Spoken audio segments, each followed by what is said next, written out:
Les enfants ont donc des droits et on se doit de les respecter. Et justement, ce 20 novembre marque la journée mondiale de l'enfance.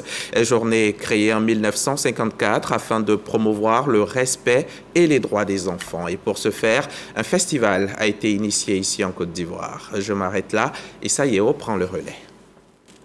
L'enfant est un être précieux de la cellule familiale. C'est pourquoi, depuis 1954, une journée mondiale lui est consacrée le 20 novembre de chaque année.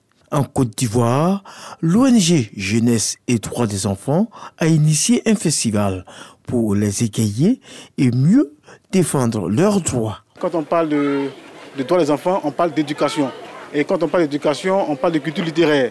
Et donc nous avons instauré dans les actions du Five un salon du livre pour pouvoir promouvoir la littérature auprès des enfants. Nous soutenons, c'est aussi les droits des enfants, aussi aujourd'hui dans cette journée mondiale de la protection de l'enfance.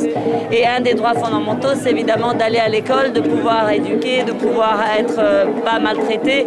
Et donc c'est pour ça que nous soutenons cette ONG. Le reclassement de la Côte d'Ivoire en catégorie 2, qui signifie que l'État de Côte d'Ivoire fournit assez d'efforts pour pouvoir éradiquer le phénomène, est une information importante qu'il fallait porter aux populations pour leur gouvernement et pour savoir que leur gouvernement travaille pour redorer l'image de la Côte d'Ivoire qui a été ternie par la situation du travail des enfants longtemps décriée.